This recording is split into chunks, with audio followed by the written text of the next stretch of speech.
ওম নমস্তে জি। আজকের বিষয়টি হলো আহার কী কারণে করব আমরা। এখানে একটু উদাহরণ দিচ্ছি।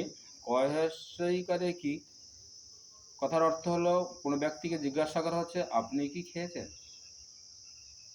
খেয়েছে কিনা জিজ্ঞাসা করা হচ্ছে। আবার কয় দীর্ঘইকারে কি যখন আমরা লাগাচ্ছি তখনই জিজ্ঞাসা করা হচ্ছে আপনি কি খেয়েছেন।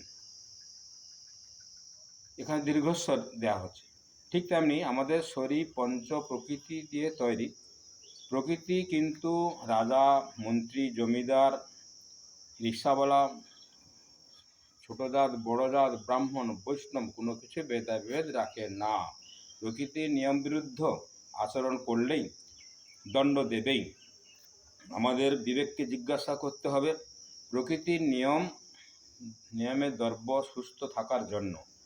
রঙিন করা দ্রব্য বিভিন্ন রকম আমাদের সবজিতে রং লাগিয়ে বিক্রি হয় এখন। তো তাছাড়া রঙিন করা জুলপি ভাজা প্রকৃতির নিয়মবিরুদ্ধ কর্ম। ঈশ্বর আমাদের যে রূপ দিয়েছেন এই শরীরে, আলাদা রং লাগানো সুস্থ মস্তিষ্কের কর্ম নয়। এটা আমাদের বিবেককে জিজ্ঞাসা করতে হবে। এবং সূর্য নারীতে আহার করলে ডাইজেস্টিং ভালো হবে, চন্দ্র নারীতে জলপান করলে ডাইজেস্টিং ভালো হবে। রাত্রিতে প্রোটিনযুক্ত অর্থাৎ ঠান্ডা জাতীয় আহার নিষেধ, অর্থাৎ ডাল জাতীয়, কড়াই জাতীয়, দই, ঘি, শাক, আমিষ ও টক জাতীয় বা কাঁচা ফল এ সমস্ত থেকে দূরে থাকা ভালো। রাত্রিতে না খেলে সবচেয়ে বেস্ট, কিন্তু আমাদের পরিস্থিতি এমন আমরা অভ্যস্ত, ছাড়তে পারছি না। তা এক্ষেত্রে কী করবেন, রাত্রিতে অল্প আহার, প্রোটিনযুক্ত আহার করা যাবে না এবং অধিক রাত্রি করা যাবে না। আমাদের ওজন যেটা আছে, ধরুন আমার 50 কিলো ওজন, সেখানটায় 50 যুক্ত 10 গুণিত করলে 50 10 500 গ্রাম আসবে। ঠিক আমাদের যার যা ওজন আছে সেখানে 10 যুক্ত করে যেটুকু ওজন ফলাফল বেরোবে, অর্থাৎ 50 কিলোতে 500, 60 কিলোতে 600 গ্রাম। এই ফল কাঁচা আমাদের দুপুরে আহারের 1 ঘন্টার পূর্বে আহার করতে হবে, সকাল থেকে। এর মধ্যে কাঁচা ফল অর্থাৎ বাজারের এত দামি দামি ফল যদি না কেনা সম্ভব হয়, যেটা সম্ভব গাজর, বিট,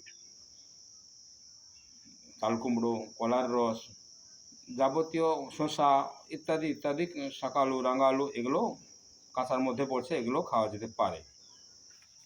তো আমাদের এবং আমাদের আহারের 1 ঘন্টা থেকে আধ ঘন্টার আগে জল পান করতে হবে। আহারের 1 ঘন্টা থেকে আধ ঘন্টার পর গরম জল পান করতে হবে। আহারের মাধ্যমে জল পান কোনো মতে করা যাবে না, এটা ভালো করে জেনে রাখুন। অগ্নিতে জল দিলে যেমন নিভে যায়, আমরা যখন আহার করি আমাদের এই জঠর অগ্নিতে জ্বলতে থাকে, সেখানটায় জলপান করাটা আমাদের শরীরের নার্ভগুলো, লিভার সবসময় ড্যামেজ হয়ে যাবে। অতএব এই সিদ্ধান্ত আমাদের মেনে চলতে হবে। এবং সকালে চেষ্টা রাখবেন 1.5 কিলো যদি জল কোনো ব্যক্তি খেতে পারে, তাহলে আশা করি ডাক্তারের কাছে তাকে বিশেষ একটা যেতে হবে না। এবং বিকালে এবং সন্ধ্যায় জল খাওয়ার চেষ্টা করবেন না, যদি খান কিছু খেয়ে জলপান করবেন। এবং ঘন ঘন রাত্রিতে জল না খাওয়াই ভালো। এবং বিকালে বা ভরা পেটে ফল খাবেন না। ইস্কুলের ভুসি রাত্রিতেও খাবেন না। দাঁড়িয়ে জল খাবেন না, মগ ধরে বা বোতল ধরে দাঁড়িয়ে জল খাবেন না। কেবলমাত্র গ্লাস দিয়ে, চুমুক দিয়ে ধীরে সুস্থে জল খাবেন। এগুলো ঈশ্বরের সৃষ্টি যে সমস্ত নিরামিষ প্রাণীদের জল খাওয়ার সিদ্ধান্ত এইভাবে রয়েছেন, তাহলে ডাইজেশনটা ভালো হবে।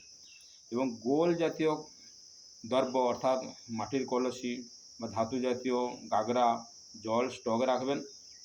শরীর সুস্থ রাখতে গেলে সকালে দুধ চা, বিস্কুট, ম্যাগি, চাউমিন, তেলে ভাজা জাতীয় ইত্যাদি ইত্যাদি জিনিস থেকে দূরে থাকতে হবেন।